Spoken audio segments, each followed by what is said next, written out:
Assalamualaikum warahmatullahi wabarakatuh. Kami perwakilan dari kelompok 1 pengantar studi Islam. Saya selaku moderator akan membimbing jalannya proses presentasi. Pembahasan pertama itu latar belakang yang akan dibawakan oleh saudara kita, yaitu Ayatullah. Waktu dan tempat kami persilakan. Baiklah, saya akan menyampaikan latar belakang dari makalah kelompok 1.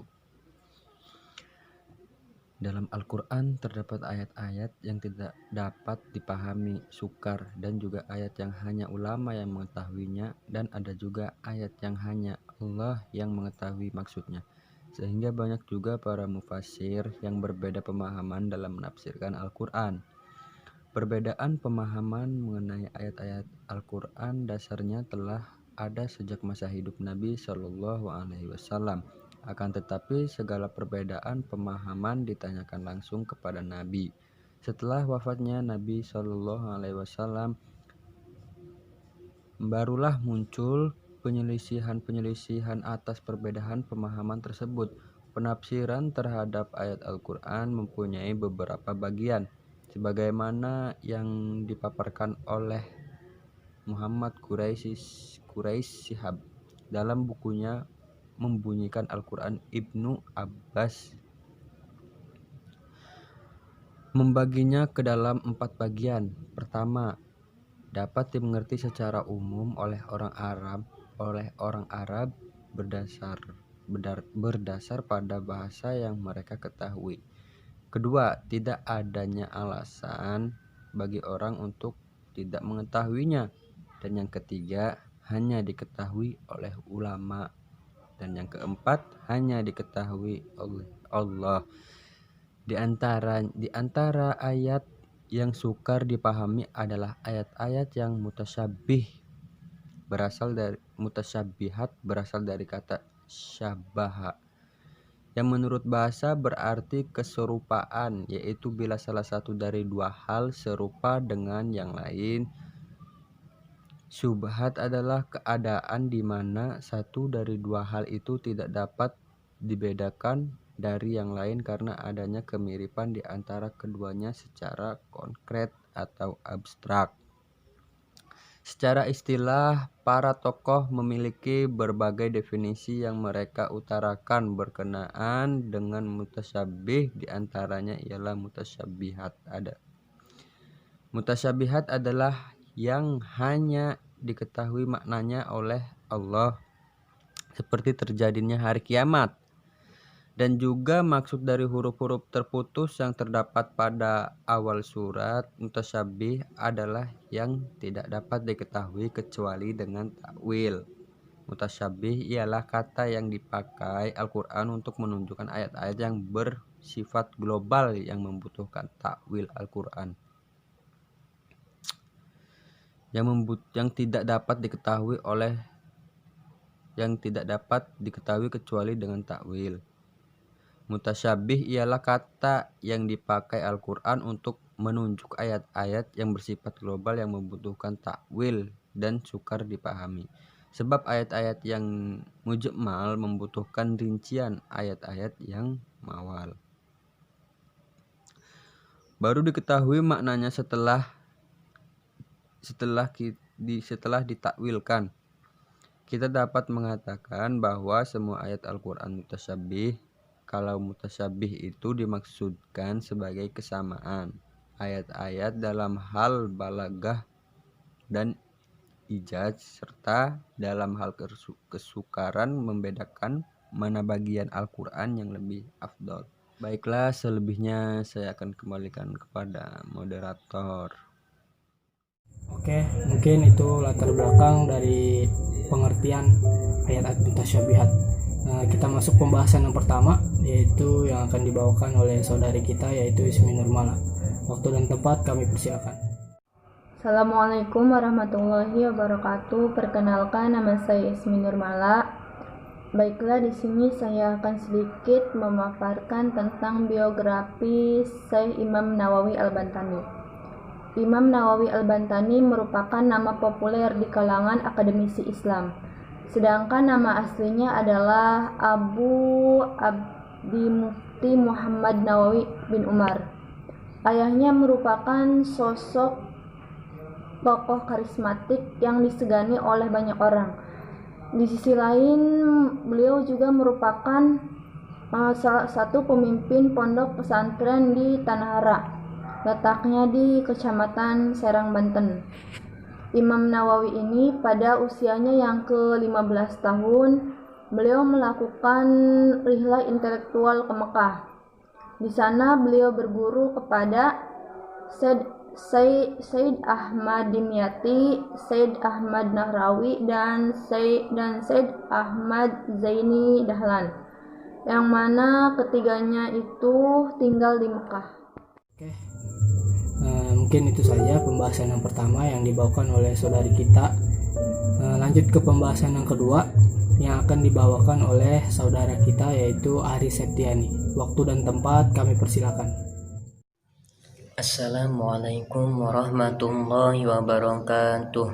Di sini saya sebagai pemateri kedua, yaitu mengenai tafsiran Imam Nawawi dan Muhammad Quraisy Shihab dalam mendefinisikan ayat-ayat mutasyabihat. Imam Nawawi dan Quraisy Shihab memiliki kesamaan dalam mendefinisikan ayat-ayat mutasyabihat, yaitu ayat-ayat yang tidak memiliki kejelasan makna dan maksud sehingga membutuhkan petunjuk lain.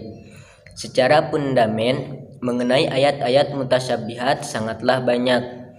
Contohnya kita bisa lihat dalam Al-Quran surat Al-A'raf ayat 54, kemudian Al-Quran surat At-Taubah ayat 129, Al-Quran surat Yunus ayat 3, dan seterusnya. Adapun argumentasi posisi Allah menurut Syekh Nawawi, seperti dalam Al-Quran surat At-Taha ayat 20, beliau mendefinisikan maksud dari derivasi Ar-Rahmanu 'alal arsy istawa diartikan sebagai pencipta seluruh alam. Kata 'alal arsy istawa diartikan sebagai mazaz atau metafor terhadap kerajaannya, dan juga sebagai bentuk kinayah sehingga boleh diartikan dengan tempat di tempat kerajaannya. Tetapi pada konteks Allah tidak bisa diartikan bahwa dia duduk di tempatnya dengan makna asli. Adapun argumentasi menurut Muhammad Quraisy Shihab dalam Quran surat At-Taha ayat 20 ini, beliau mendefinisikan sebagai pencipta alam raya, yaitu Allah Subhanahu wa taala yang bersemayam, yakni berkuasa penuh di atas arsy pada seluruh kerajaannya, miliknya sendiri dan dalam wewenang serta pengaturannya tanpa campur tangan siapapun, termasuk tuhan-tuhan musyrikin yang ada di langit dan semua yang ada di bumi, serta semua yang terdapat di antara keduanya dan semua yang di bawah seperti barang tambang dan kekayaan lainnya. Adapun perbedaan dan persamaan dari kedua mufasir ini, yaitu yang pertama dari segi makna istiwa. Kedua mufasir memiliki kesamaan dalam menentukan ayat-ayat mutasyabihat, sehingga ayat-ayat yang berkaitan tentang posisi Allah dikategorisasikan sebagai mutasyabihat. Perbedaan yang ditemukan adalah pemberian makna terkait ayat-ayat mutasyabihat seperti dalam lafaz istiwa. Pada intinya, kedua mufasir sepakat dalam mengartikan kata dasar dari istiwa adalah tempat kerajaan. Perbedaannya yaitu terjadi ketika diartikan dengan menyadarkan sifat-sifat Allah. Quraisy Shihab mengartikan istiwa sebagai kekuasaan Allah, sedangkan Imam Nawawi mengartikan dengan kerajaan. Perbedaan ini bisa mempengaruhi dalam memahami maksud. Seperti Imam Nawawi mengartikan kerajaan, maka konsekuensinya kerajaan atau al-mulk membutuhkan suatu benda atau fisik. Berbeda ketika diartikan kekuasaan yang bisa dipahami sebagai relasi pembeda antara Allah dengan manusia atau Khalik dengan makhluknya.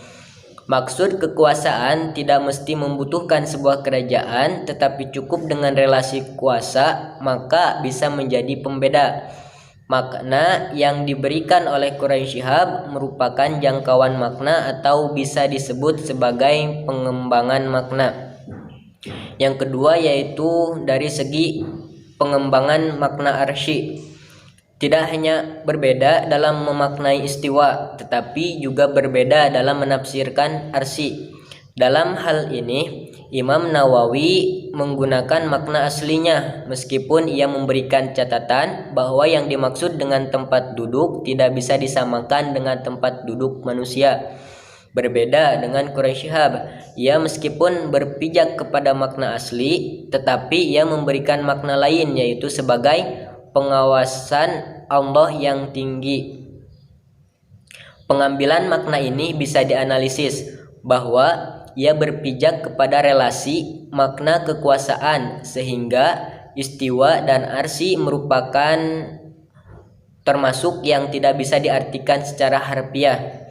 Pengambilan makna kekuasaan, maka cara dan ekspresi untuk melakukannya adalah pengawasan.